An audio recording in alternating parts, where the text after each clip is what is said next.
Okay, guys, so this is day one, and the day is April 9, this class start day. So this will be your user account name in your computer as well.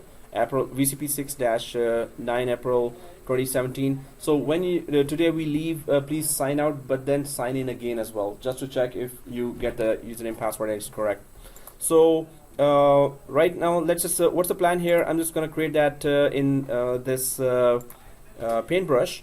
So we have this one machine which is our Windows 10 physical desktop or the host, and inside the physical desktop, so on top of Windows 10 we have this VMware Workstation, which is Hypervisor 2. Hypervisor 2 always is installed on top of an operating system. Hypervisor 1 is installed on top of direct hardware. So this will be our test environment inside Hypervisor 2 VMware Workstation. So we're going to open the VMware Workstation. Now inside VMware Workstation, we're going to have then inside VMware Workstation, well, this is a small space I just created, but I'm just going to go. So we're going to have 4 virtual machines in the start. Then we're going to have the 5th one later. So 4 VMs we're going to create inside. Now about these 4 VMs, the first VM here, okay, I don't want it to be confusing. So within this VMware Workstation, inside this software, we're going to have 2 Windows machines. So there will be Windows installed on 2 VMs, and the other 2 will be ESXi hosts 1 and 2. So 2 virtual machines will have Windows operating system. The other 2 will be empty virtual machines, and we're going to install ESXi inside them. Now let me just explain what is the purpose of those virtual machines. So first virtual machine inside VMware Workstation, second inside that VMware Workstation, third and fourth, right? So this first virtual machine is going to be having authentication. So Active Directory will be installed. Although we don't need it permanently, but in the production environment, you will see that vCenter or VMware environment is connected to the Active Directory environment, so we have to have that. Second thing, this virtual machine will also play the role of SAN or storage area network. So we will have 3 disks created, and 3 disks will be converted to iSCSI disks, and then we will connect these disks to both hosts, ESXi hosts. ESXi hosts are the hypervisors, right? So this first virtual machine is doing 2 things here. One is AAA, which is authentication, authorization, and accounting, or we can just say authentication. That's what we need from it, because in production environment you will have that Windows account logging into the vCenter, and we have to know that how Windows accounts can be given full rights or medium rights or desktop support rights in a vCenter environment. So one is this virtual machine is giving us authentication. Second thing is that it is giving us storage, remote storage or SAN capability. So we're going to try to understand how to give that and what are other software that we can use at home as well. We can use OpenFiler, we can use Starwind for SAN as well, but we're going to use Windows SAN capability. Then I'm going to show you that article as well from VMware that supports Windows based SAN environment as well, right? So this is the first machine, and this machine name it will be VM-DC. So VM-DC. Second virtual machine will be our vCenter. So VM-vCenter, and this will have our vCenter software, of course, but this will be from here we're gonna make connections to our hypervisors.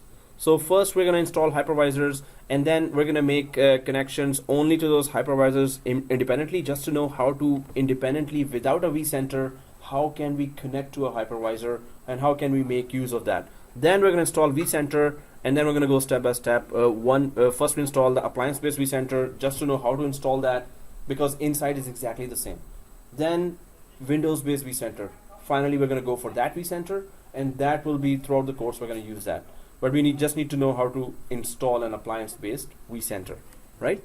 So here, this machine, VM-vCenter, will have the, of course, vCenter software. So it will serve as the vCenter machine. Now the third and fourth are our ESXi hypervisors. So these will be hypervisor virtual machines. And their names will be, so according to these naming conventions, we're going to create our virtual machines. Their names will be ESXi1, ESXi01, and ESXi02. ESXi02. So these are the hypervisors. Of course, they're going to be hosting virtual machines, right? So SAN and authentication from the first machine, vCenter, and any third-party software we're going to install here. And then ESXi1 and 2 are the hypervisors, which we will connect to the vCenters ultimately, right? These four machines we need to create. In one of the lab where we need to do storage migration, we might need a fifth machine at that time. So we will be installing that Windows machine, and it will serve us as the second SAN source, right? So right now we have just one machine that is acting as a SAN, and then we're going to install Active Directory inside that as well. And second one, okay, vCenter. So it is still a Windows machine. So which are Windows machines? So these two are Windows machines, and this is pure hypervisor ESXi1. So these are ESXi hypervisors. So all labs, nearly all the labs we will be able to do from these four machines. Normally I start with 5 machines. But the fifth machine will be used only in case we have, not in case, we will be using just for one lab, which is the storage migration. When virtual machine has to be migrated from the one SAN to another SAN. So this is exactly the steps we were going to take. If you have original SAN like EMC, NetApp, the expensive ones, those will be the exact steps you will have to take. Now, what will be the IP address of these machines here? Since I put so much here already. So IP addressing is 192.168.200.1, 255.255.255.0. Gateway, we don't have a gateway device, so from where our data would leave our network, but we will just have a fake address here, which is just there for the sake of gateway, right? But we don't have actual gateway device. Even if we don't put it, it doesn't matter. 192.168.200.1, of course we need DNS, and DNS is something that really we need for VMware environment, the whole. If we want to have it name-based access, and it's not if we want, we will have to. Suppose you have 200 hypervisors, and some hypervisors are in Toronto branch, some are New York branch, some are in other branches. So if the hypervisors have A records created inside the DNS, then you can access them by name within the vCenter as well. vCenter is the central dashboard that is, suppose you have 200 hypervisors. So 200 hypervisors, you will be seeing a very long line, right? So if you do not give them name, by IP address we can't say that it is from Toronto. By IP address we cannot say it is from New York branch. So we would not know. So by name we can know that ESXi10.toronto.vmwaredomain.com, right? .local. So naming is one thing we really need straightened out, or DNS is something that we really need to have. So of course this will be our DNS server as well as with the Active Directory. So this is the first server with this is the IP address of the first server. Now the IP address of the second server, of course, is just change it to 2, and the third one is 3, fourth one is 4. We will be needing IP addresses for many features, many roles, many advanced features that we will be introducing, so that later we can just sequentially, whatever is available IP, we're gonna just keep giving to other roles as well as we need. But this is the basic configuration where the virtual machine names and IP addresses are there. Let's start creating them. This is VMDC. I always mistake it for DC. So it's DC and vCenter and E6I01 and E6I02 is the naming. We're gonna strictly follow the naming and IP addressing, right? So and you can just at home or wherever, you know, you can just use your own. But this is the naming and IP addressing and the roles of the machines that we're about to create. And it's going to let us do all the advanced features as well. It's going to let us run everything. Right? Any questions on that? So from this lab, not build. And vCenter, so we normally I add 5 machines on day 1.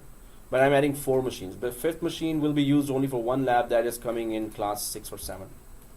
So at that time, we're going to create that one virtual machine just to do that lab, right? So, but yes, from here we're going to build up everything. But this is the basic environment for the VMware in a typical production environment. You will have these basic roles already set up. So let's just start doing that. If you're creating that somewhere, or if you want to take a camera snap on for this diagram, you can do that too. That is the fastest way to get the diagram. Otherwise, it is being recorded right now anyway, so you'll have it in the video. Right? So we're gonna go step by step. I'm gonna go step by step, and you can follow me as well on that. So let's start our VMware Workstation. Yeah, if you want to take the camera snap, I'll just slide away, and you can just take that, or you can tell me how to pose. Yeah, you got it, right? Yeah. Okay, cool. So instead of creating the whole diagram, just snap and that's it. So let's just go ahead, guys. And if it is done, I'm just going to go back and start my VMware Workstation. So VMware Workstation is this icon. Everyone got it? Okay. So this icon here, VMware Workstation. Oh, skip that. You have VMware Workstation? Oh yeah, okay. So let's go ahead, guys. And here, you can see that when I was emphasizing about the hardware, that all the other environments, Citrix environment, Office 365, and VMware environments are there. So really, if there's a good hardware, then only we can achieve that. I just need to check my space here. 82 GB, yeah, I'm good. Okay. So now I'm just gonna start that, and I'll just close those machines, and let's start creating our first and second machine. So I'll put it on this magnifier, so now we can see better, right? So VMware Workstation is open, and we have this create a new virtual machine showing here, right? So let's click the create a new virtual machine. And typical, let's go for typical. Everyone there? Right? Okay, next. And then install disk image file, this one. If we see that, now we need to browse, or if you see already under this Windows 2012 R2 detected, it's okay. Otherwise, let's click browse here, right? So when you click browse, okay, this is my laptop actually. So you need to go to C drive, basically. When you click browse, and inside the C drive there is a folder called ISO. So I'll just come to your machines now if you're unable to find that. C drive ISO, and inside the ISO there are 2 lines starting with 9600. Yeah. The second one, which has in the middle says server, is a Windows 2012 R2 server. So the 2 lines start with 9600. Oh, ISO is empty? 9600. So I'll just come to your machines quickly. So for that, and I'm just gonna select mine quick. Yeah, so it should look like this now. Windows 2012 R2 detected. Let's check it out. So yeah, server. Yeah, double click that. Yeah, cool. Browse is on the C drive. C drive there, and ISO.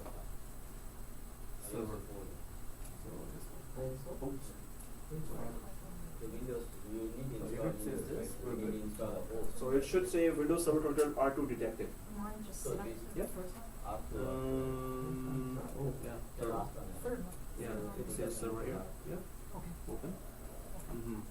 And it should show Windows Server Terminal. Yeah, we're good. All right, guys. Which one? This one or this? Whichever is the server, that is one. And it should show in the middle. Yeah, it is server second one. And it should say here, parental water detector. We're good. Okay, cool. So let's go ahead and next. Now, because these are machines used by other classes as well, although they're safe in your account, so don't change this path here. Let's just change the name to VM-DC. And guys, also dash VCP6 dash your first name. So my first name, I'm just gonna put that. So VCP6 dash first name.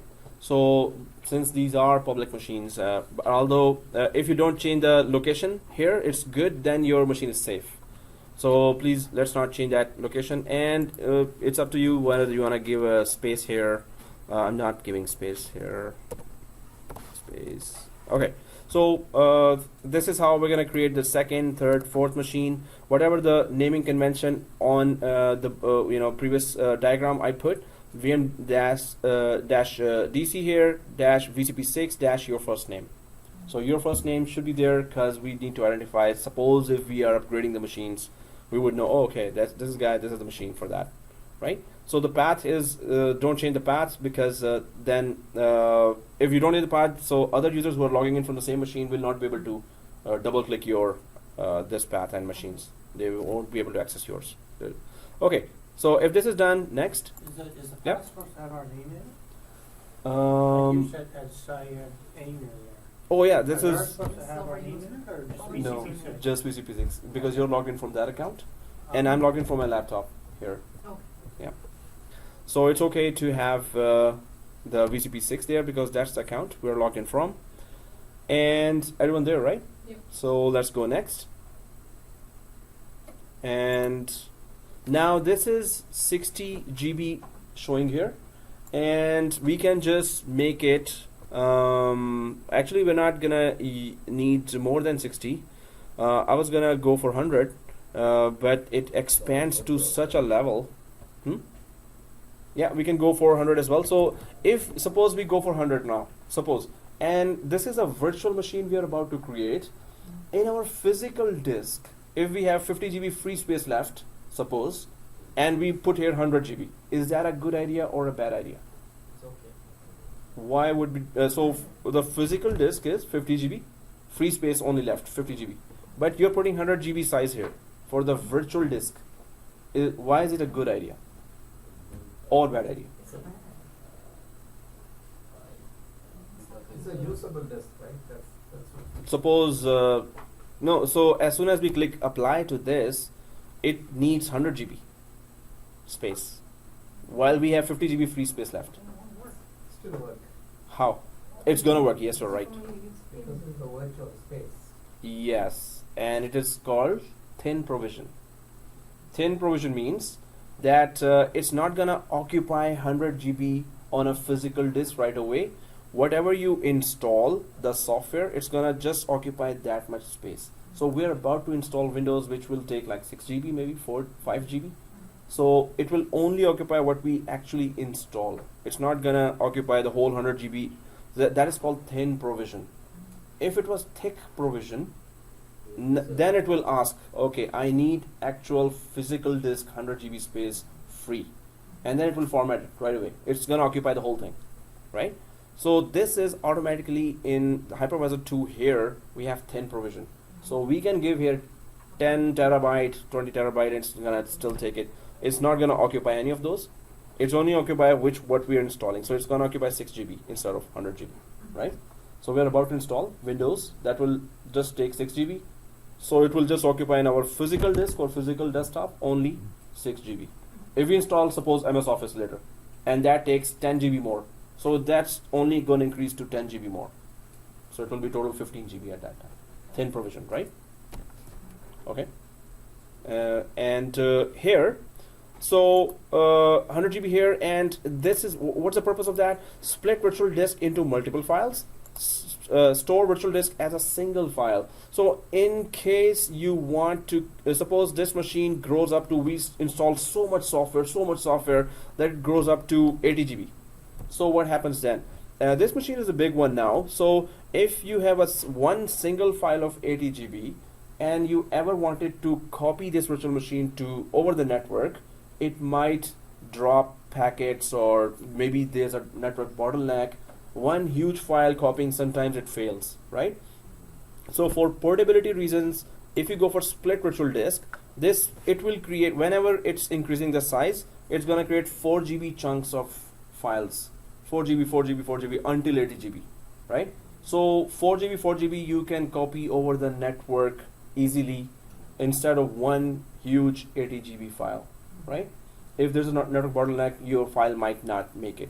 Otherwise, in USB, you can just copy it. Still, single file, multiple files, both in USB can work, but it's up to you. The main thing is, do we understand what those options are and why are we implementing that, right?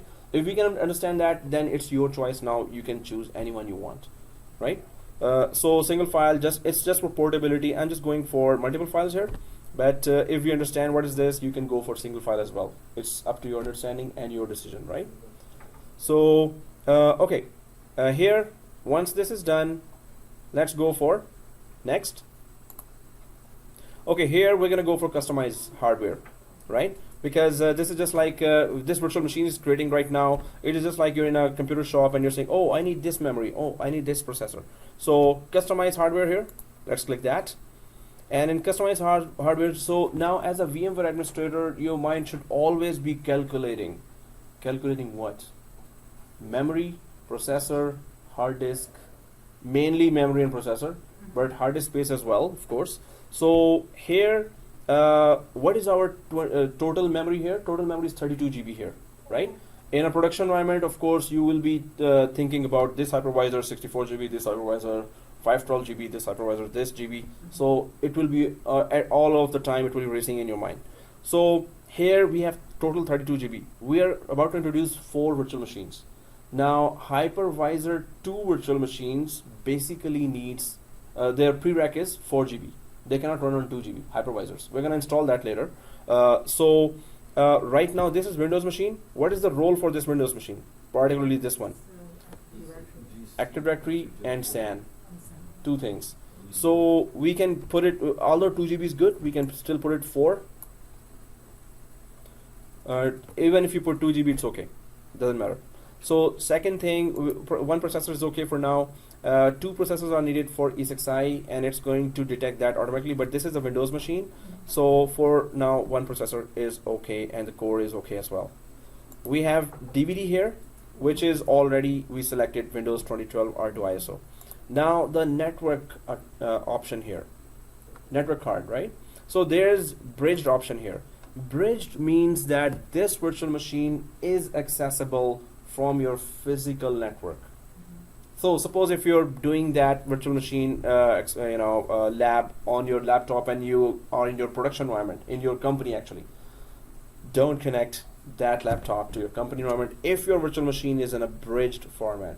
So your company's DHCP will give IP to this virtual machine. One student did that, and their virtual machine, so they thought, the administrators thought that this is some hacking attempt. They confiscated his laptop, and he was telling me, sir, it was then I told him that we always go for custom. Don't keep it on bridged, right? But we need to understand what is that, so we should not do we should do, it's our decision later. But if you want this virtual machine to be accessible from physical network, you go for bridged and replicate, right? We're not going to do that, but we need to understand what is that, right? So NAT, network address translation, if your virtual machine needs internet connection, so it will still grab an IP from the local DSL router, and then you're going to get internet connection as well, right? So both of these options we're not going to go for because we want this network to be private, just we should be able to access. If ever we needed internet connection, there's another way.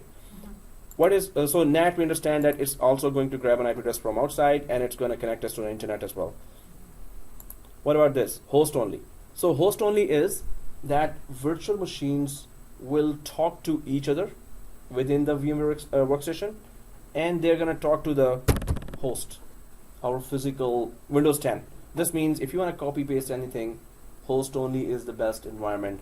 And they can ping each other, and they can ping the host as well, or they can access the host as well. Host is our Windows 10 operating system. That's our host here, right? Excuse me. Custom. What is custom? So if you drop down, you can see all these VMnet settings. So do we understand the concept of VLAN? VLAN, virtual LAN. So VLAN is in one physical switch, you can still divide the traffic, divide the computers. So there will be one VLAN. VLAN 1 will have 5 computers, suppose, in the same switch, and VLAN 2 will have the other 5 computers in the same switch, but they cannot communicate with each other. You have divided the network, right? It's a virtual LAN, VLAN. So this will all act as a VLAN, which means what? Suppose we have 2 machines on VMnet 2 and the other 2 machines are on VMnet 3. What will happen? They cannot communicate with each other now. So suppose you have very good RAM and processing and you have a lot of machines here. So you can put Exchange machines on VMnet 3 and SQL machines on VMnet 4. If you start them all together, they will not be able to communicate with each other.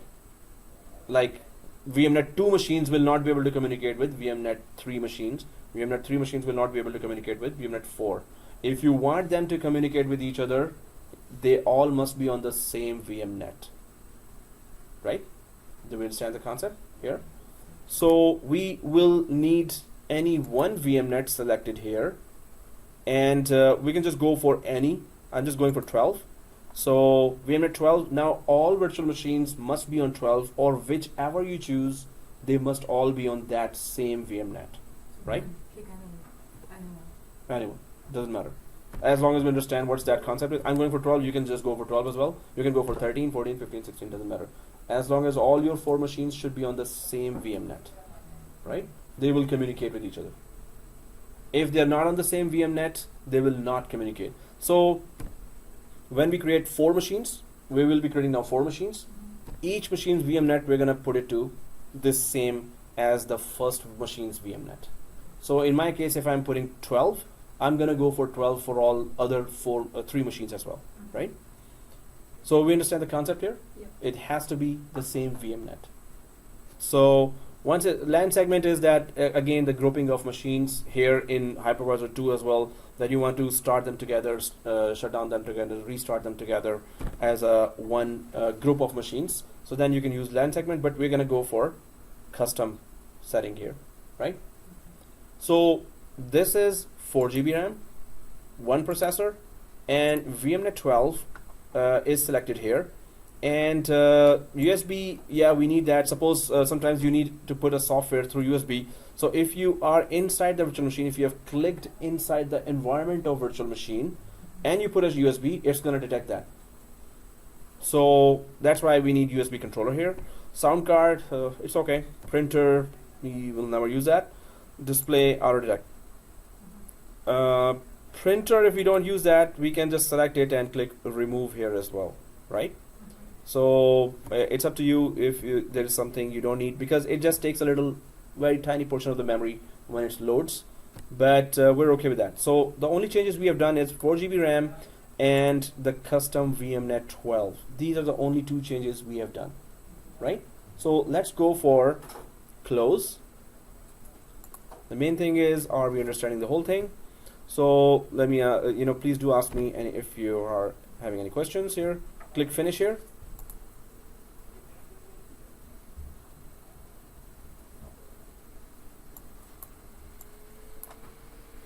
And now I'm just gonna put it on a, okay. So it's installation is going on.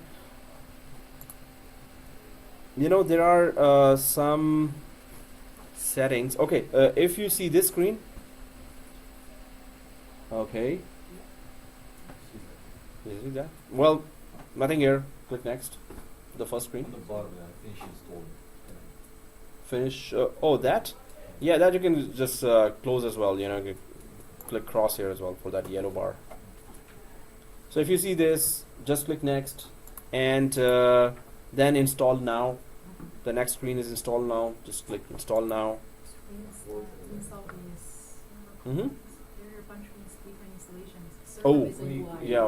yeah. So please wait for me. Yeah, one very one request here. Please do wait for me and only go with me. Although this may seem very, very easy, maybe you have done it at home as well. But some of the configurations I might customize at any time. Okay. I might go other way, you might go other way, and that's it. You will lose the whole lab. Then you have to repeat at home because there's a video going on still, right? But always, please go with me. If I haven't clicked this button, please don't click that button, right? So let's go for, now I'm just gonna put it on magnifying glass. Okay, so it is data center evaluation, the fourth one. Don't go for third one, it's server core, of course. Language to install, the time codes. Oh, this is, we didn't change anything. Click next. So the fourth one, where data center evaluation, click next here, right?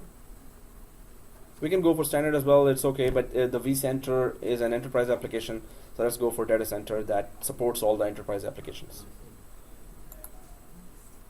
Although standard also supports the enterprise application. Next. And then accept license, yeah, that's obvious. So next.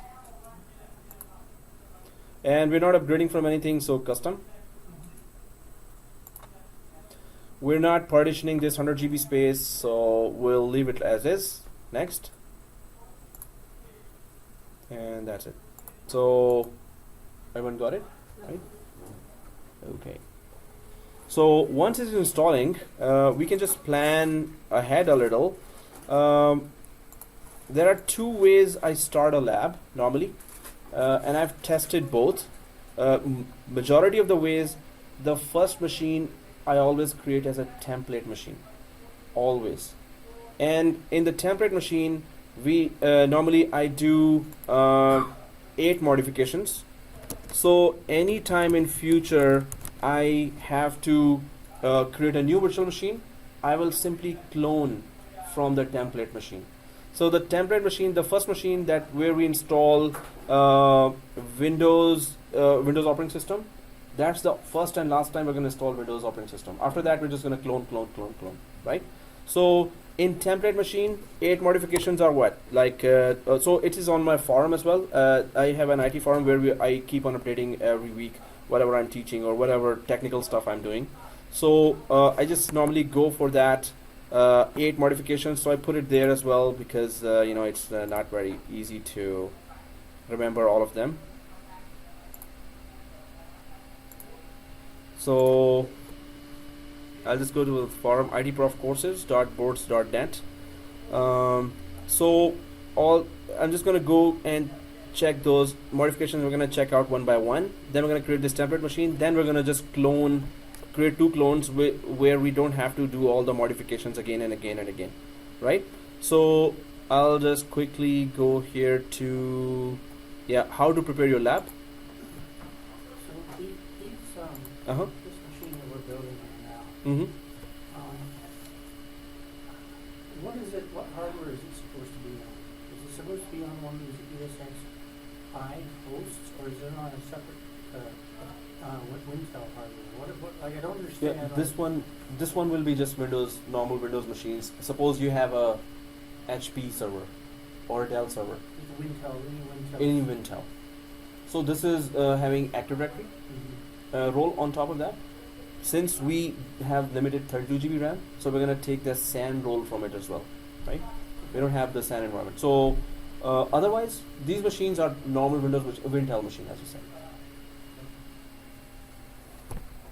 And and we need these for the DNS and Active Directory and Yeah. that sort of, okay. So Active Directory we will be using only for that task, where because in production environment always you will be given an Active Directory account. If you're a VMware administrator, you will be still given Active Directory account, and that Active Directory account has to log in still from in the VMware environment with all the roles. Otherwise, we're not going to use VMware Active Directory throughout the course, other than that one lab. And also, but we really need DNS all the time. So we're just installing DNS with it. Otherwise, we can just not install Active Directory and just install DNS as well, and it's going to work fine. In production environment, you will see always Active Directory DNS and DNS of Windows being used there. Although DNS of Linux can be used as well there, or third-party DNS could be used there. But majority of the time, you will see in many environments Active Directory DNS being used and Active Directory accounts being used. Okay, guys. So here, steps to template machine.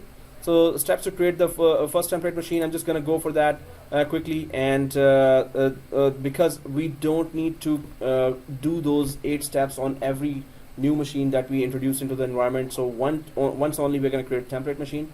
First of all, in a virtual environment, whenever you create a virtual machine, always you install VMware Tools with that, right? VMware Tools, even in ESXi, which is Hypervisor 1, when you create a virtual machine, you have to install VMware Tools. VMware Tools give enhanced features to a virtual machine.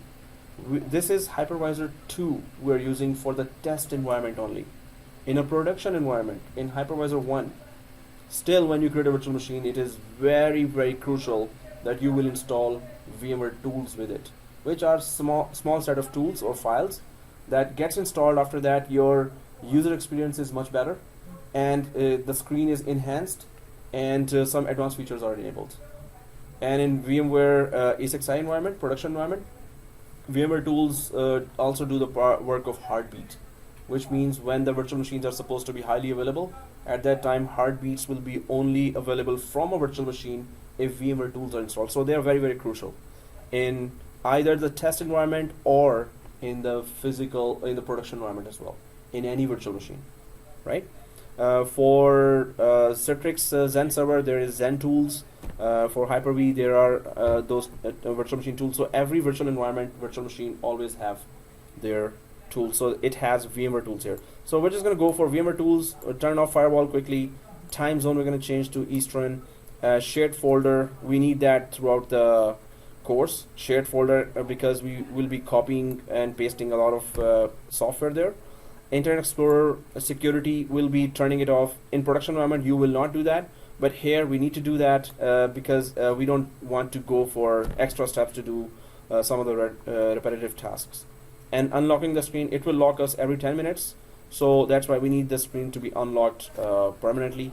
So these are some of the things that really annoy us during the, and then we're gonna go for Sysprep in the end, because we're gonna create clones out of that.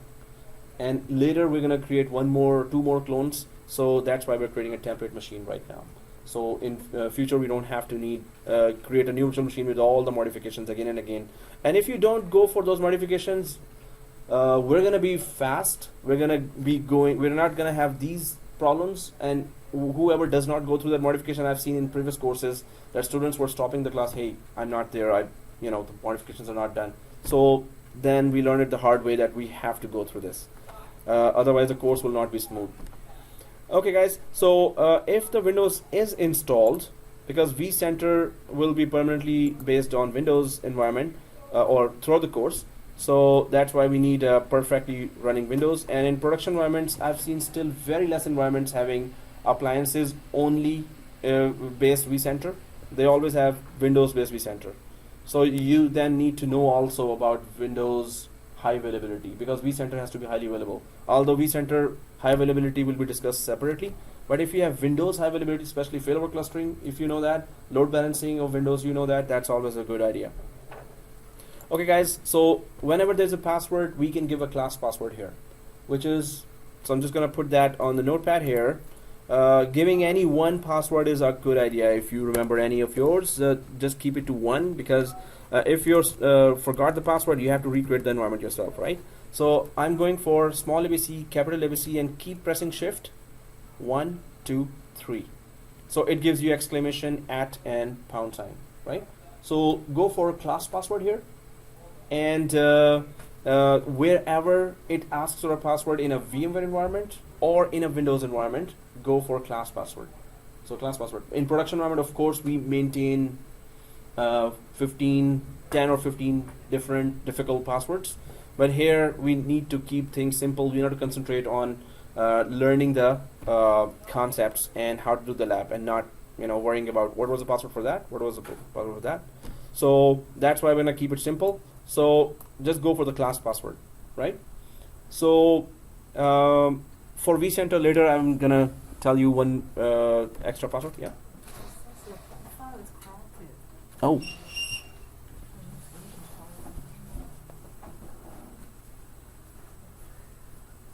Windows can install.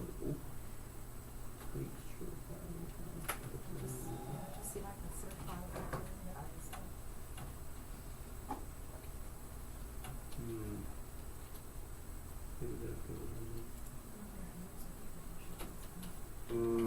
I guess. There's Yeah. something I can call the record. No, this machine. I'll just create an account there. Yeah, sure. Okay. I'll create an account there quickly.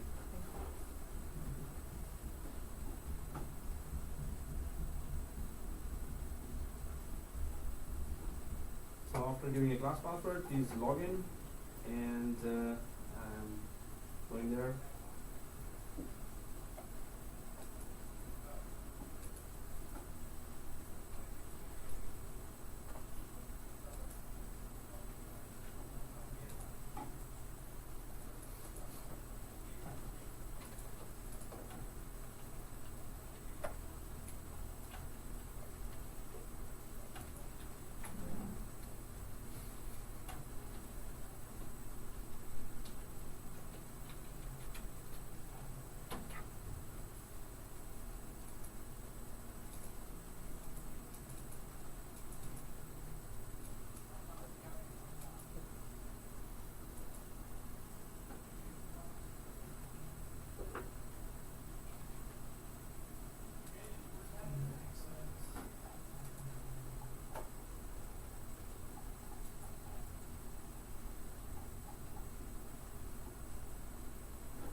Okay, this will take 2 minutes.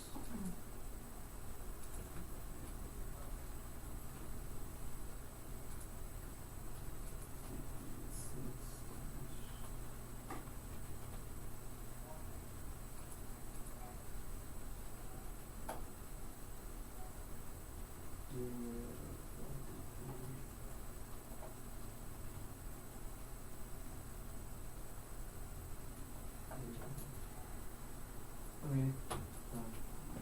So I'll just sign out, sign in, and all the files are here as well in ISO folder on this machine.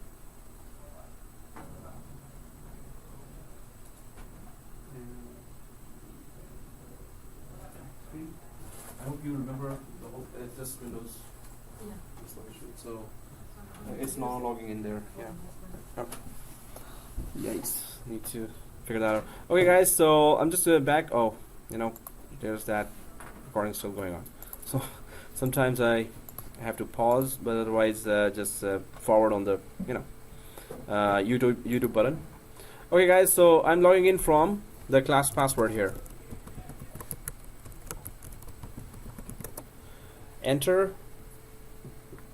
If you want to send all control delete, either you go for control or all control insert, and that will send that control or delete inside. So if you click on this inside area, suppose, and you put control or insert on the keyboard, it will just send that control delete. Or if you see those 3 buttons here, 3 white buttons here, so that would also send the control or delete. So I'll just click that here, and it will send that. So let's log in with our class password here quickly.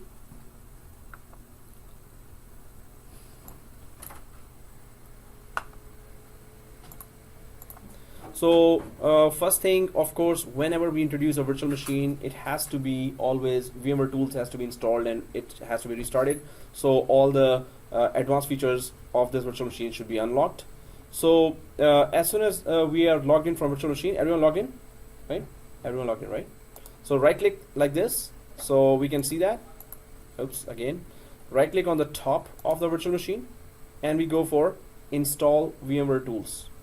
And then it's a simple installation, so everyone sees that, right? Install VMware Tools, click that, and you know, there will be a blue, yeah, this one will just pop up. If you have click it if you can now. If you have missed it, then I'll just not click it if in case. So go ahead and click it and just run the setup.exe. If in case you don't click it, so I'm just gonna go for the other way, which is also for those who missed it. So go for the yellow folder if in case you missed it, and it is the VMware Tools are mounted on the DVD here as well. Either you click from there or you double click here on mounted on the DVD inside this PC in the yellow folder or the file explorer. So let's double click the VMware Tools, the same thing what you did if you have clicked that on the blue rectangle. So VMware Tools, once they start installation, it's next finish. There's nothing else and restart. So when they get installed, so yeah, it is showing here below down here. So I'm just gonna click that. This is the screen for VMware Tools, and then we just click next. Nothing to change here. It's a typical installation. Next again and install. So if we implement all these smaller configurations, you will see that it's very smooth ongoing, because we need to worry about if there are any errors coming on our installations for the VMware. So we should not be worrying about at least this virtual machine related or test environment. Yeah. Typical install? Yep, typical install.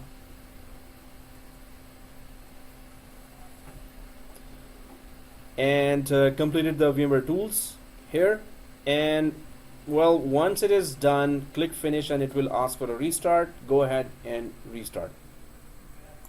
Click finish, it says restart. Go ahead and restart. So once VMware Tools are installed, so it's gonna restart now, right? So let me know where you are, so I'll be waiting. I will not go ahead unless everyone's on the same page, except for yeah, something happened here. Sorry about that.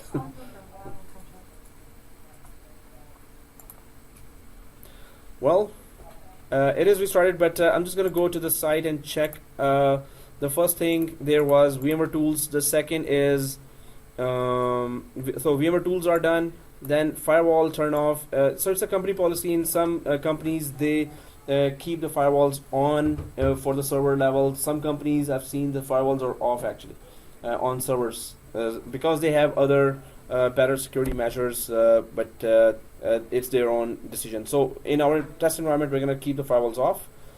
Time zone, Eastern time zone, and then all the other one by one we're going to install.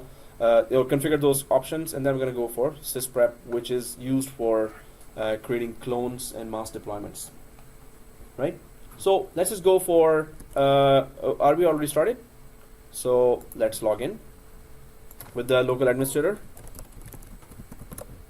and the class password. So I'll wait.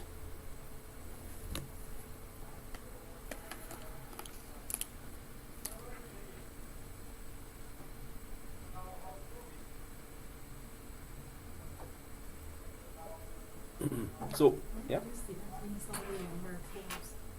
Oh yeah, it is. Oh, you're there already? Cool.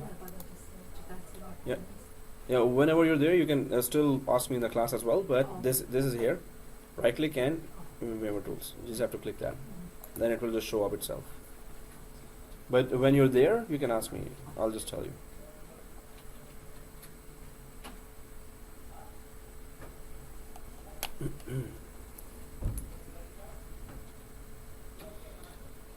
Okay.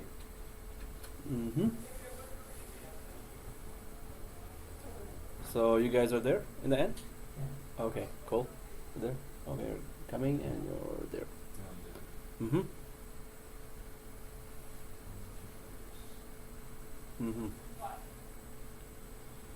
So, well, the server manager is where all the. Is everyone on the server manager, right? Mm-hmm. You're there? And So, so if you're on the server manager, let me know. Server manager loading. VMware Tools. Mm-hmm. Now, does it only apply to a Windows-based machine, or is there a separate VMware Tools that runs on the hypervisor for the ESX? Mm-hmm. I'm just trying to understand. Yeah. Is it one tool for everything, or One is it tool for everything, exactly.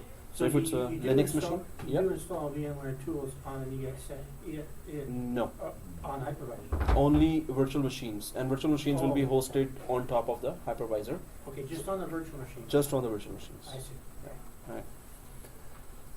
So once we're here, we can go to the local server, right? Local server, and it's video recorded as well, so you're not gonna miss anything. But still, wherever you are, if you have any question, you can just ask me right then, and I'll answer you. Right? So on the local server, we don't have to change the name now because we're gonna change the name of the clones. This is the template machine, right? But we in the template machine, we're just going to turn off the firewall here. So public on is showing here, right? So when you click the public on, now it shows the two profiles are on. So I'm just going to go for change notification. Oh, turn Windows Firewall on or off. This one. So turn Windows Firewall on or off, and turn off and turn off, and press OK. So first we were making sure that the firewalls are off, and second, So if Yep. you've got firewall rules mm-hmm. configured on your machine, and you turn the firewall off, that means that all these rules are not in effect. Is that correct? Yes. So if you So want how- to, how- what behavior does the firewall take if there's no rules? Is there a default behavior that allows everything through? Yes. Or is it So- selective in what it allows through? no, if firewall is off, Everything's then through. everything is going. Firewall is on, then you have to add exceptions of those ports. But if the firewall's off, everything's allowed through. Everything is allowed in all, through. all ports and all that sort of thing. Everything is on. Port is on. And wherever the ports are required, so during the vCenter installation, so some company maybe so what is the policy there in your company? The servers have firewalls on, Yeah, firewall off. off, exactly. In many banks, I've seen that it's off. In if you've seen servers being firewall on or off, they're on. Okay, so it's a company policy, right? If they're on, you have to have exceptions added, and that's a pain. And it's not only that. When you're starting troubleshooting, first thing you do, turn off the firewall, and then start troubleshooting. So many companies don't like this Windows-based or operating system-based firewalls on. So then they have better security by end-to-end encryption and security software like BitLockers and all other. So okay, guys, firewall is off, but then yes, all the ports are on, or all ports, all traffic is going now. Okay, so minimize this or close this, doesn't matter. So first thing, VMware Tools done. Second thing, firewalls are off. Third thing, let's go and correct the time. Of course, without that, we're going to be in trouble. So where do we correct the time? We scroll to the right side. Scroll to the right side. And you can see the time zone there, Pacific time, and just change it to Eastern time. Our hypervisors are going to take, or vCenter will take the time correction from this Windows machine. So time has to be, of course, correct. Okay, so Pacific time, change time zone. We know the drill here. Change time zone, right? And go for Eastern time. Right? Press OK. But still check your time. Time zone correction does not correct the time. It says here 4:12 for me, so it's the wrong time here. So I still have to go for change date and time, the above option here. And it is 1. It's not 4. 1:12. So press OK here after correcting the time as well. So time zone and the time both have to be corrected. Okay, so let me know if anyone is falling behind. and you can ask me wherever you're doing. Wow, you're maintaining both machines. Okay, so press OK here, and third thing done. Fourth thing, let's just quickly do that, which is IE enhanced security configuration. So when we're saying that vCenter has browser-based client, so we can use Internet Explorer browser, and we will be using Google Chrome actually. It has some of the add-ins already present, and the company we had to convince our boss, hey, come on, Google Chrome is best. So the security department first, it went through that, all security is good, then they gave us best practices for opening Google Chrome. But Google Chrome is much more friendlier when we connect to our vCenter environment than Internet Explorer. Internet Explorer, you have to add a lot of add-ins, and still it sometimes is not as user-friendly as Google Chrome. But we will be using both, because some environments Internet Explorer is a company policy. They don't go for, and many environments you will see Google Chrome there or Firefox. Plus Internet Explorer's already installed by default on Windows 2012, so Yep. it may just say go with that. Then. Yeah, because introducing any new software on a server side, you have to go through a lot of approvals and everything.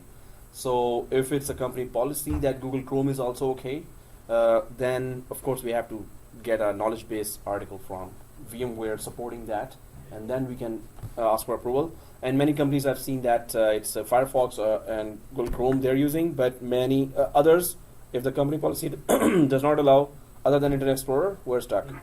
So we're going to use both. That's why. So in order to know that what's the problems that are coming there, right? Is there any licensing to applying Google Chrome on a company-wide basis, or is it all just free? Like it is Free. completely free. Yeah. There's no licensing at all. Nope. For like 40,000 users. No license. So we can just deploy it throughout the environment. And Add the Google Chrome. so we're not. Hey, that's a good idea. We should add it in the. Actually, this is a template machine. We're gonna create clones here, right? So we should be putting Google Chrome here. Although I always put. So Google Chrome we will be needing only in vCenter, just one machine, vCenter, one clone. So it's okay. Well, we may skip it here. So IE enhanced security, guys. If you see that, click it and turn it off as well. Excuse me. So this IE enhanced security, if you put a simple URL, it's going to still not open it until you click close or add the URL to the local sites and safe sites. It's gonna keep giving you more prompts. So we're turning it off. So because we want to concentrate on connecting to the vCenter and concentrate on the concepts and not going through those extra warnings. So click the on button and turn off here. Turn off. Press OK. Right. Everyone got it done? All right. So let's go for I'm just going to go quickly to the checklist here, so we could complete and create the clones quick. So here, time zone is done. Shared folder, Internet Explorer security, Internet security is done, and unlocking and shared folder is remaining, right? So let's go for unlocking. So every 10 minutes, if we are not working on this, it's going to lock, and then of course we need to put the password again and again and then again and again. It's going to be annoying in the testing environment, but in production environment, it's a good thing. So here on this template machine, do you see the Windows icon on the left side? Windows icon on the left side, right? So if you right click on this icon, right click, all these options are here. If you right click this option, so do you see power options, the second from the top? So power options, click that, and then you see change plan settings. Change plan settings. So when you click that, there's that 10 minutes, right? That's going to be very annoying. So we can slightly change it to never. So drop down and never. Well, up to you. You can put it in 4 hours, 10 hours. I'm just putting it never. So save changes here. And let's go ahead. Done? Guys? Alright. So, okay guys, so let's just go for shared folder, which is a very important feature that we will need throughout the course. Now, shared folder feature is that you can copy back and forth from within the virtual machine to your physical desktop, any software back and forth you can copy paste. It opens a window between the virtual machine and the physical desktop, right? We're going to test that too. So first of all, let's enable that and then test it. So right click VCP6 or right click the white area up on top here and go for settings, and then options, settings and options. And then do you see shared folder here, right? So if you see shared folder, you can go for always enabled, and also map as a network drive. So always enabled and map as a network drive. And if that is done, then click add. Now you need to give a path of a folder or a drive in your physical desktop now. So click add here and click next.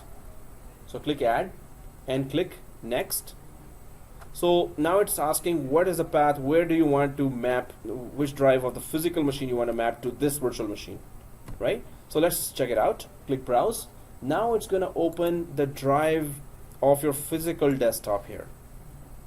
So these are the drives for the physical desktop in my case as well.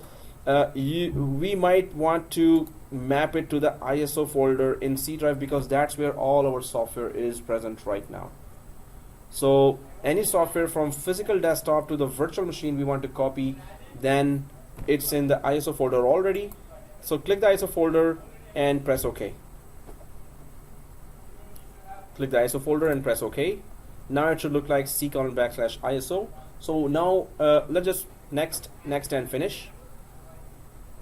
Are we all there on the same page? Oh, except for you're there. Next, and enable this share. We don't have to make it read only because we can copy back and forth. So enable the share. It's just gonna look like a shared folder. So click finish. Click finish. If anyone is falling behind, let me know. So now this is the setting, always enabled, map as a network drive, ISO is there. Let's click OK and test it. Where can we access this shared folder? So press OK here. Now when we press OK, let's go to our yellow folder here, or the file explorer, yellow folder, or the file explorer here. And do you see a Z drive here now? Yeah, Z drive is showing that.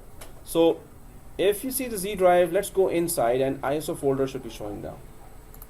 Inside the Z drive, now we can see ISO folder. So this is how we can copy back and forth from within the virtual machine to the physical desktop, and from the physical desktop within the virtual machine.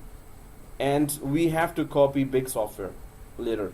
So this is a very important feature that we need in the clones that we're about to create now, right? Okay, this is done. Now the final thing is Sysprep. Anyone knows why we use Sysprep? Maybe you've been using that in your environment. Yeah? Extract the security SIDs. Yeah, right? for It will- SIDs. It will create a unique ID, right? So Exactly. Otherwise, it will. If you don't apply the Sysprep, then all the machines will be just ideal. Then you will get an IP conflict. Exactly. So they will be exactly the same, and SIDs will be same for all the machine SIDs. If you have same SIDs, that machine cannot join the domain, right? So whenever you're creating clones or exactly similar machines, you have to go take it through the Sysprep. Okay, so right click here and go to run.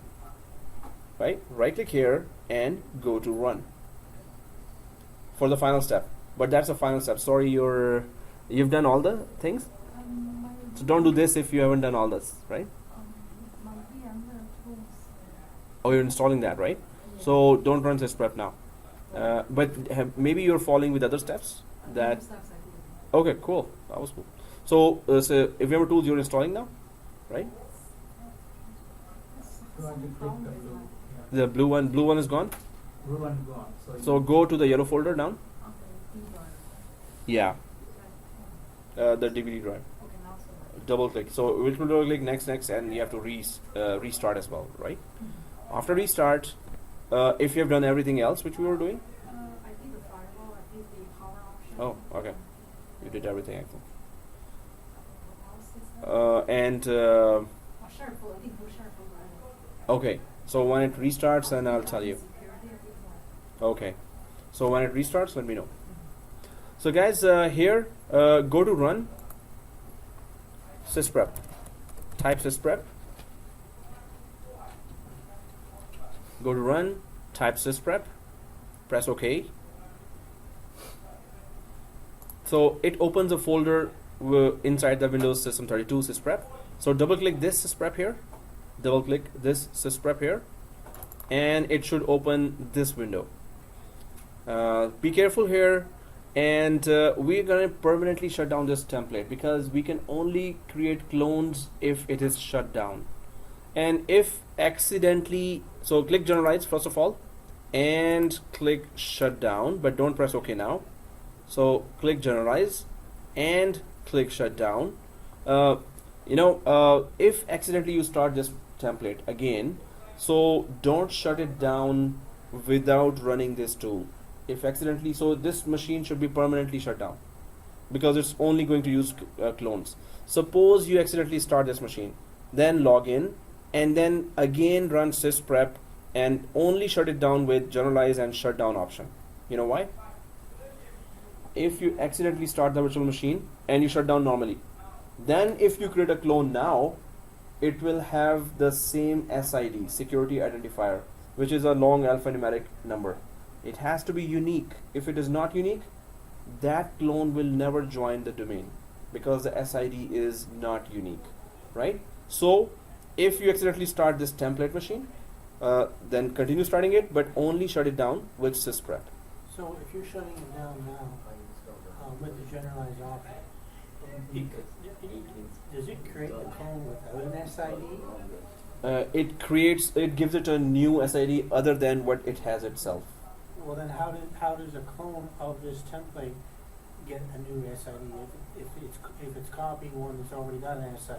Yep. How does it get a new one? Sysprep You do Sysprep configures again? that process that whenever you create a clone, that new clone must have a different SID than the one the template has. So it will give SID different whenever you create a clone from an Sysprep shutdown machine. So this is a process in the background that happens. That The it new will, one had to be shut down and next one. yeah, it has to be shut down and stay shut down with Sysprep. And the Sysprep, this is the job of Sysprep, that whenever the clones are created, they must have a separate, unique SID. So that's the job of Sysprep. So, but if accidentally you started, that's what I'm saying, that if you create a clone, if you accidentally started, then shut it down with Sysprep. And you can run only 3 attempts of Sysprep. 4th time when you run Sysprep, it's going to remove the whole configuration modifications we had before. You can only run 3 Sysprep. So you have 3 attempts, failure attempts, right? So 3 mistakes. So whenever you again start, just shut it down always this template machine only. If accidentally starts, shut down this way, generalize and shut down, right? Okay, here goes, press OK. And now it is shutting down. So did you do, I'm restarting this. I just want to make sure I have everything. yeah, shared folder you have? Sure, I just. Oh, you remembered? I just go to our Vim settings, enable share, and then Vim to C share, CI. So. Okay, good. But I couldn't see that the CD drive. You said there's a CD drive show up on my Vim. There is no Z drive? And so go inside the yellow folder, and under the this PC you should see a Z drive. Does either have to be full or empty? Z drive is actually just the mapping of the drive. Or? Oh, okay. So if that drive is full, it's going to show full here as well. Yeah, it's full. It should be, of course, available for. Oh, this one? Okay, I'll. They have ISO and they have the new ISO. Oh, okay. Yeah, there's a. ISO, not the new ISO. Okay. No, it is. Change it after that? Yeah, we can change it, but even if it is showing full, it's okay. Doesn't matter. You see the Z drive? I forgot one check. Okay. So you did that, right? Thank you. Okay. Okay, you see the Z drive. Yes. Now you can do the Sysprep. So how to do that? go to run. I did a Vmware Tools firewall, time zone, share folder, IE security, and blocking screens, Sysprep. Okay, cool. Give So the host name, you didn't mention that. no, we don't need host. So Sysprep is yeah, directly. go to run and type sysprep. Sysprep, enter. Double click Sysprep again. And now be careful here. So check the generalize option. Check, Generalize, do you see generalize option? Checkbox. The checkbox. check one, yeah. Click that and put it to shutdown. It is on reboot right now. Yeah, put on shutdown, and I select the system off the box option. Yeah, which is okay. Okay, so shutdown. And That's it. Press OK. Okay. So the next step we're about to do now. Did you press OK? Yeah, I did. Okay, Shut cool. down. Make sure you did check the checkbox of generalize, right? Yeah. All right, we're good. Okay, guys. So this is the machine that is created for us. Now, if it is shut down here, it is shut down, right? Shut down, shut down. It is shut down. So let's create the two clones here. So right click this machine, and do you see the manage option down here? Manage, Yeah. and do you see the clone option, right? So you're also taking mental notes of that. This is the next step. As soon as it shuts down, Yeah, it's hard. but you can let us know as well. We can help you. So clone. Once you click clone here, now you can go ahead and click next. And the current state in the virtual machine, yeah, there's nothing to choose here. In the first screen here, clone source. The source is of course this template machine. And next. Now we have two types here: create a linked clone and create a full clone, right? So linked clone will be still linked to this template machine here. Suppose you delete the template machine for some reason, you run out of space, so this clone will not start then. So it is linked. Otherwise, if you create a linked clone, it will be linked to that. As long as this machine is in the same folder accessible, this clone will work just like a normal virtual machine. Full clone is not dependent on anything. Full clone means that you can just copy paste anywhere, take it home anywhere from with USB.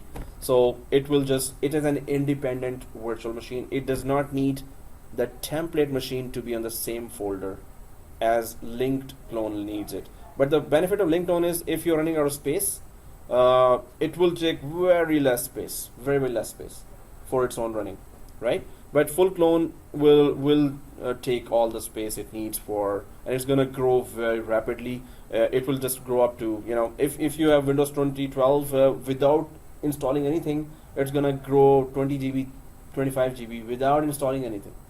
So it grows because there are some processes going on that take space, that actually convert into data. So anyway, we're gonna go for create a full clone here because we need to be portable. Suppose you have a good hardware at home, you want to copy this. Suppose after 6 months, after 6 days, you want to copy this. So in that case, it should be a full clone. So you can just copy that, right? Next, so create a full clone. And now we need to just carefully give the name here.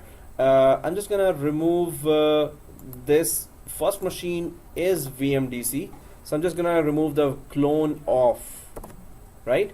But we cannot have the same name as the template machine as well, right? We cannot have that. So this we can just go for VMDC. Why I'm saying DC again? Okay, DC and SAN. So VMDC, VM-DC -SAN, because it is having the SAN role as well, right? But the next things are similar, which is -VCP6 your first name, right? So, and the lower path, the location path should be exactly the same. It should not change at Is all. that full clone? This is a full clone, exactly. Wow, you reached. No, that is Cool. So once we give this name, you will be able to recognize. Suppose you want to take it home, this machine, and it has been configured a lot. So you want to take it home, just put it in USB, and you will know where exactly this is the path and this is the name of the machine. So just put that name and which machine that is. So VM-DC-SAN-VCP6. If you have put that, click finish. So it's going to create the first clone, and then we're gonna just go for second clone.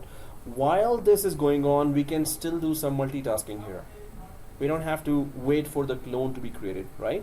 Now, according to the plan here, we are supposed to create 4 machines. So if I go back to this diagram here, okay, the template machine is creating for Windows. So after that, we're gonna have 2 clones. One, this clone, well, this clone is being created right now, and the second is this clone, right?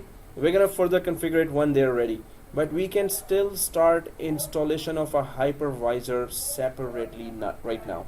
So are we able to do that right now or not? Suppose I want to create a new virtual machine right now. Can I create a new virtual machine? Yes. Yes. Are you sure? Yes. Okay. But it may be slow, but it Yeah, after that. So because clone creation is going on, we cannot do that. So once it is starting, then we can just try to create the other virtual machine. It is finishing soon. So what we need to do is on the first clone, we're going to start the 2 clones and we're going to give the static IP. We need to activate the machine as well. Activation for 180 days or 6 months. So yeah, this task I did not add. Activation. So rename, activate, static IP for both Windows machines. For ESXi, we don't need to rename. We just directly install that. Because this is an evaluation version, so for 6 months it is going to be activated. We just need temporary internet connection for that. Done. Okay. Oh. Yeah. So I'll wait. Yeah. Close.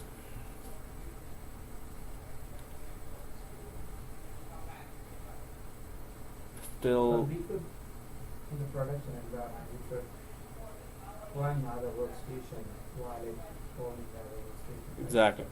So it's a separate physical server if it is that. Here, test environment, we still have some limitations. Guys, this virtual machine that we created just now, let me just show you that. This one. So the clone one is this, right? The first one, the name is kind of confusing. If you right click this on the left side, this is a template machine that we have created. If you right click on the left side on top of the template machine whenever you're done, so you will see this rename button, right? So all we need to do is at the start, whenever you're done, template and dash. That's it. So the template machine, right click that, rename, and in the start we're adding template, so it will be different from the actual machine that we will be using for the lab, right? So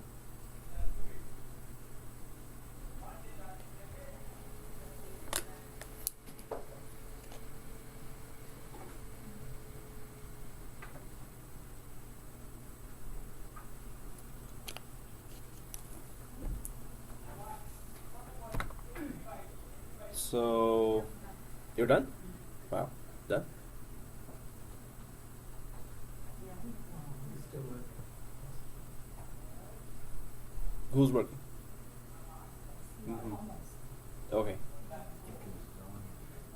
All right. Yeah, it's about to be done. So let's just change the name of this machine. Rename that first because it's going to be a little confusing. The name of the first clone and the template machine. So if you have changed the name of the template machine, just click that, and we're gonna still right click the same template machine again and create the second clone. The name of the second machine is VM-vCenter, right? And dash VCP6 and dash your first name, right? So right click the template machine again, yeah, after renaming the template machine. Then again, yes, right click after renaming it, right click the template machine, again the same drill, manage, and again the same option, clone. Once we go to the clone, again the same option is typical.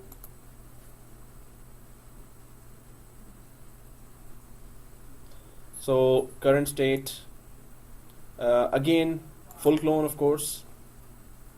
I didn't get the, Uh-huh. I didn't get that window to select typical custom, I just completely skipped that screen. Oh, so okay. That's, yeah. Oh, sorry, it's not typical. Sorry, it's not. It didn't ask us as well. The current Yeah. state. Oh yeah, so I was just referring to typically as we installed, but there's no option as typical. So my bad. Okay, next. So create a full clone. And next, of course, now this here, just remove the clone of template here and remove the VM-DC until that. And we're going to go for VM-vCenter and dash VCP6 dash your first name.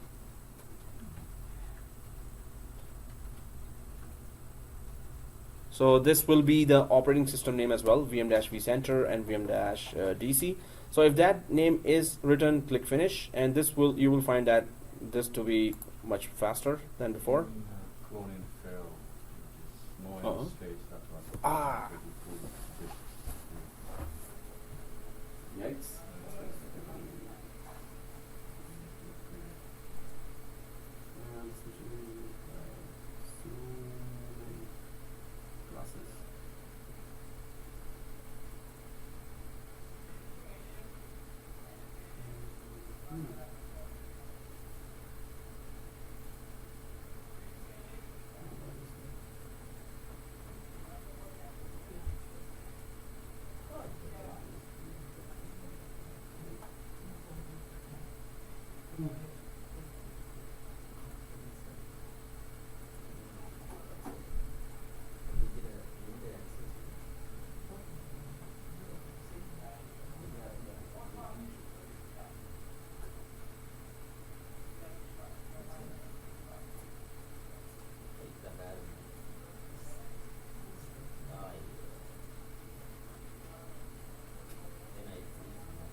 Okay guys, so 2 clones have been created. Once 2 clones have been created, let's start the 2 clones. So I'm gonna click close here. Yep, it's still cloning? Done. Okay, cool. So now we see 2 machines on the left side here, right? So we can start both machines. So click the first machine, and on the right side we can go for power on this virtual machine. So power on the VM-DC, that's power on, and then power on VM-vCenter as well. So power on this virtual machine as well. So while these are powering on, let's at least we can start creating one hypervisor. We have 20 minutes left. So because hypervisor has nothing to do with template, you know why? Of course, it's up for Windows, right? So while they're starting, they will take time to start. So let's click home here. So right now what we did, we started clone 1 and clone 2. So did we power on, everyone, right? So let's go for another third operating system, or third virtual machine, not operating system, third virtual machine, and third and fourth will be our hypervisor. So let's install our hypervisor as well. ESXi how to install You that. can clone it, right? Hmm? You can create one of the hypervisor and you can clone the second one, right? Yeah, so for Windows, we had to do 8 modifications as well, but for ESXi, there's nothing. Okay. So it installs really fast. Yeah, So that's why we're just going for individual.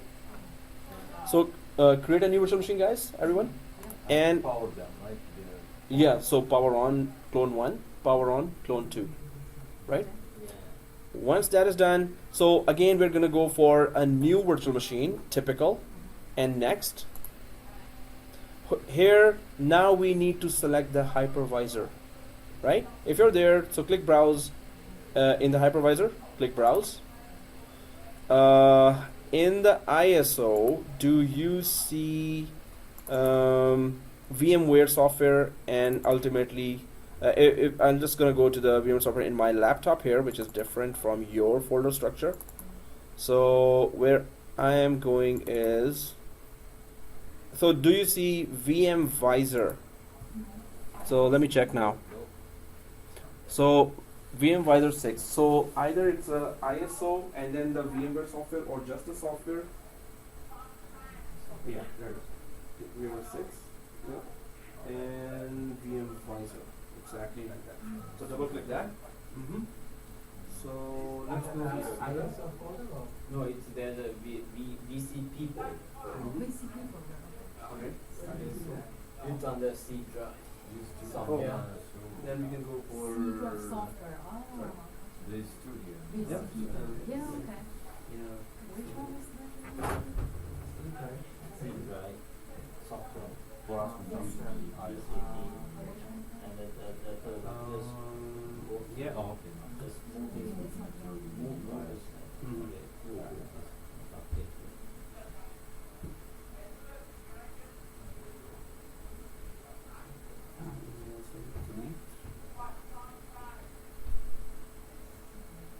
And then software, VMware. You have one step ahead or something? Just get something you go with.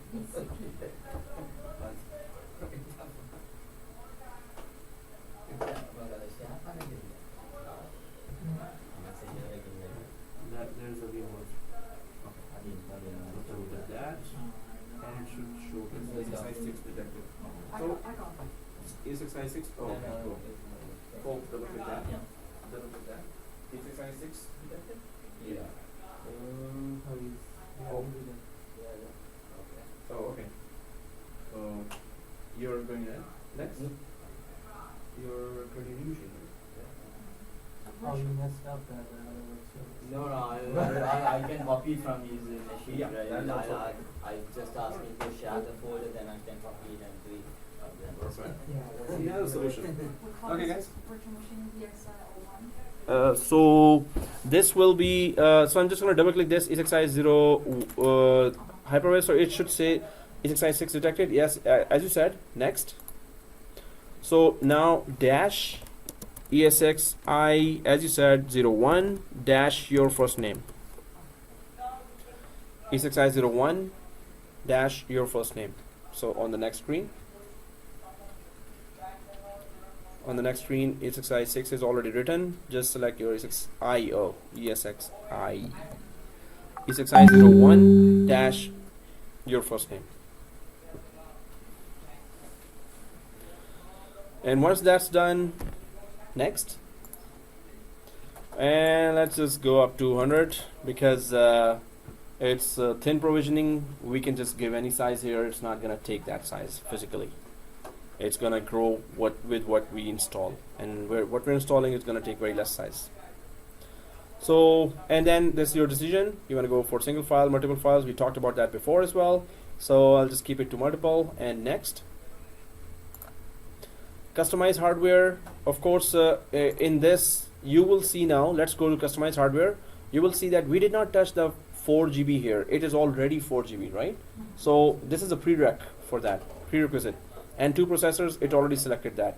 But what we need to select is the network adapter because it needs to communicate. And do we remember what was the custom one? 12. Exactly, 12, I think my own has it. which is okay as long as it's the same. Yeah. So VMware 12 if that's the only thing we're changing here, and the rest is perfectly okay. It's going to minimum take 2 processors and 4 GB. Yes, it needs power. So let's guys, you have 32 GB, right? And I have 24 GB in my laptop.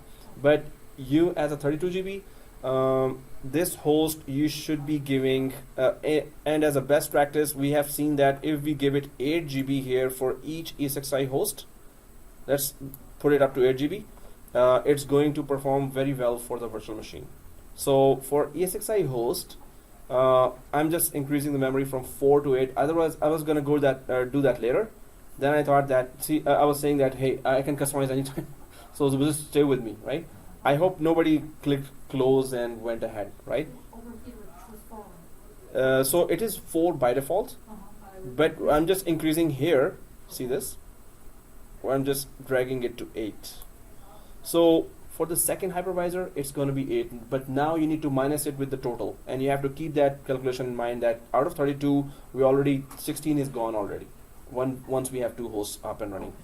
vCenter minimum requirement is 8 as well. So vCenter 8. Now 32 minus. So when we are about to add some other bigger software, we have to really, play with the memory and processor at that time. So anyway, just keep in mind you're always calculating memory and processing, right? So 8 GB here, press OK. And VMware 12. So 2 changes we have made on the first ESXi, and second as well, we're going to do the exact same thing. So let's click close here and click finish. So it's going to start installation as well. While those, okay, do you see this already? Okay, well, although it's going to 3, 2, 1, and we have a takeoff. Okay. Or we could press enter.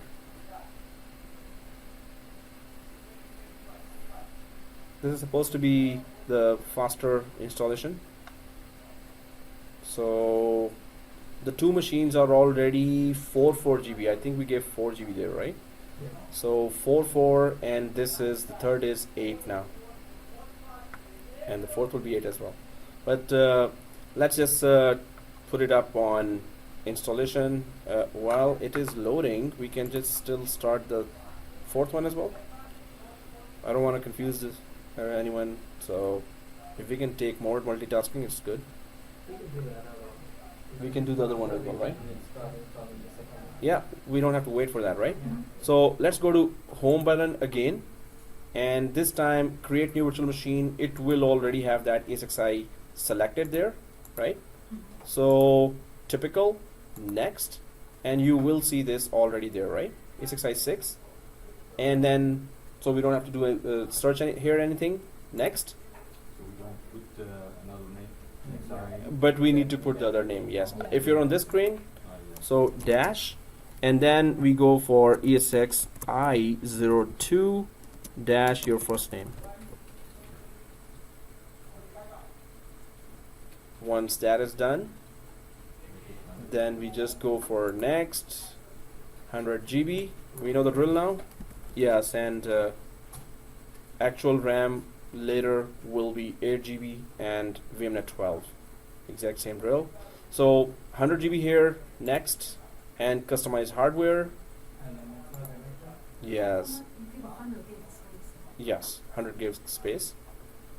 And here, from 4 GB, I'm just going to increase to 8 GB. If I'm going fast, let me know.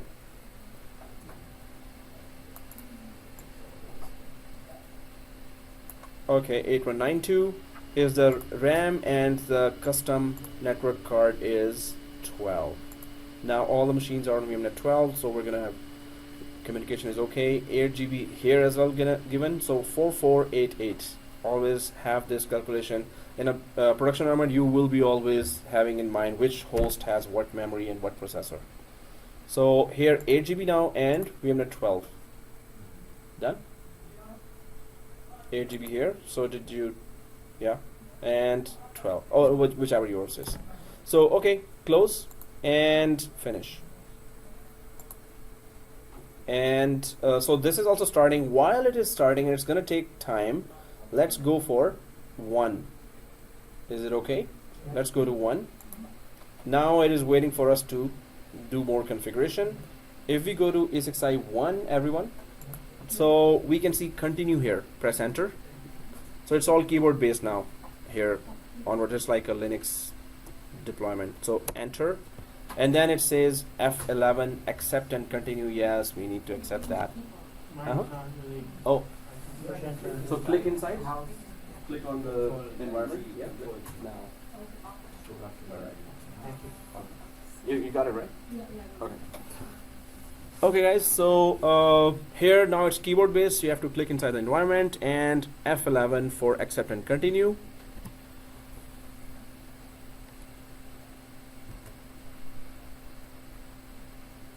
And now if you land on this page, it's just showing that this is the disk that it detected. So only thing to do is enter. Enter. And the default, US default. So only thing to do here is enter as well. Nothing to change here, right? And then exactly as you said, password, class password. So small ABC, capital ABC, keep pressing shift 1, 2, 3. So exclamation at pound. And again, down arrow, small ABC, capital ABC, keep pressing shift 1, 2, 3, password match. And then press enter. If the password is done, press enter. Scanning system. It goes like it is okay. And then F11. Warning, this disk will be repartitioned. Of course, go ahead. So F11. Everyone there? Okay. What happened?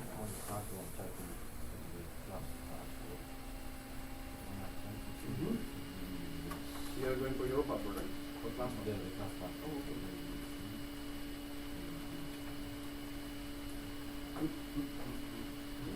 No, so you will go up and double tap.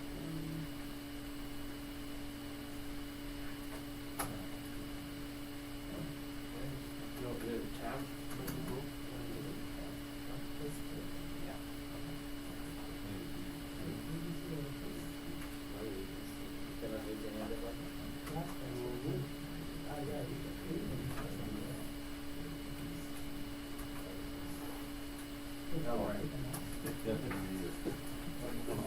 So guys, while this is going on, we can configure 2, ESXi 2.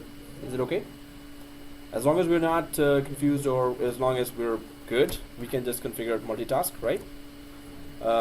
So while this is going on, we don't have to wait for it. It can continue on the ESXi 1. We can go for ESXi 2 now. And we know the drill now. Press enter on ESXi 2 as well. Yep. You're okay, right? Oh, you want the pointer out? So Control Alt. If you want the pointer out, Control Alt button will take it out. If you want to go in, just click that. So F11. How would you go to the next? Next. Oh, Control Alt. Control plus Alt. And the second user got some error. Huh? Loading ESI installer and get failed. Ouch. Anyone else got there? Nope. So press enter here and enter. I'm coming to your machine. Or you could restart that installation by restarting the machine. So I'll just put this installation on the run, on the go, and then I'll just. So password match here, right? And enter. It's just very simple steps here, so we can go ahead and find. So after password, just press enter and then F11 for install. F11 for install. So we're leaving it at installation. The first one is actually done, ESXi 1. So if you want, you could just push that button for ESXi 1. But ESXi 1 and 2 installations are going on. Yep. Do we do the reboot? Yeah, reboot. restart that machine. Out of the sources system is oh, unscrewed.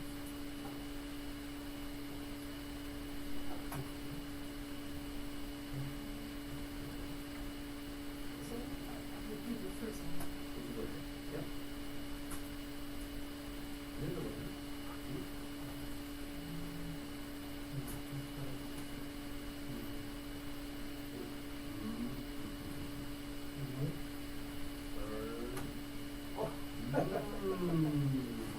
What is going on? Because MG changed to M. Okay, so I'm just gonna go back here to SXI1 and yeah, reboot. You just press enter, then Control Alt out of that. And if I check SXI2, it's still going on. If it asks for reboot, just go ahead and reboot. So finally, the server will shut down and reboot. Okay, so SXI1 is rebooting and server 2 is coming there. Now we have a lot of configurations to be done for smooth lab and the whole course. It should just work fine.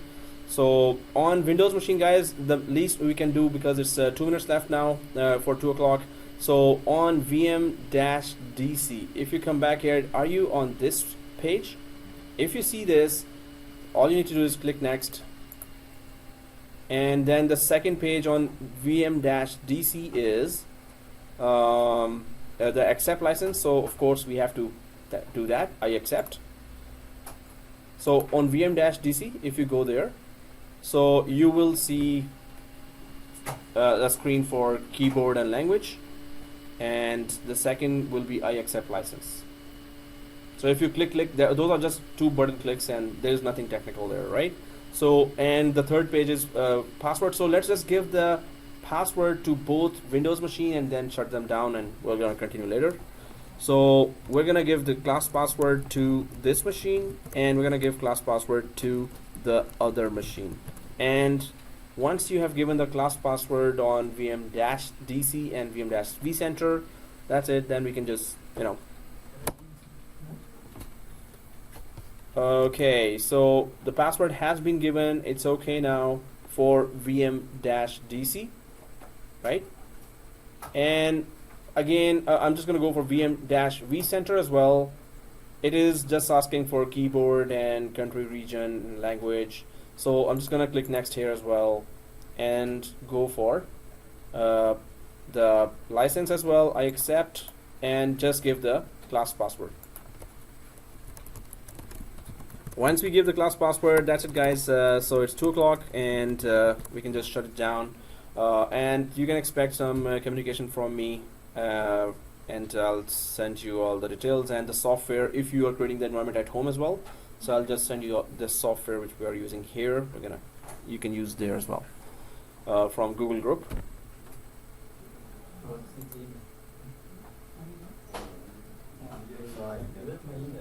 Error? Oh yeah. Warning message DHCP local fail. Oh, there on this screen. So guys, this screen is called DC UI, which is a direct console user interface, the direct screen that you see, right? So if you see this, it's okay, it doesn't matter, because we will be configuring it with static IP later, so it doesn't need to be DHCP. Okay, so if it's on DHCP, it's okay, it doesn't matter. We haven't started configuring it. So SXI2, I haven't entered reboot, so I'm just gonna click reboot here. Once it so SXI, when it reaches this final screen, this is called DC UI, direct console user interface. And on DC UI, we don't have to do anything now because we have to be careful. We have to understand all the options, why we're selecting what we're selecting, and same for the Windows environment as well. So we're going to properly configure the whole environment next Sunday. And right now, right click like this, and we can shut down from the Vmware Workstation, or we can shut down from within the ESXi as well, right? So right now, let's just go for power and shut down guest. Shutdown guest is a better way. Don't go for power off here. So when you right click on top, if it is finished, installation is finished, then go for right click the machine, power and shutdown guest. That properly stops all the services and then shut down the machine.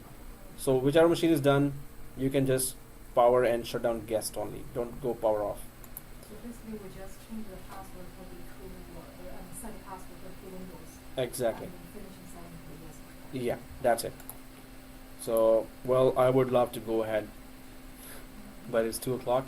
So, yeah, the Windows machine also, I have changed the password, and that's it. So I'm just going to shut down guest here. It will properly stop all the services and then shut down.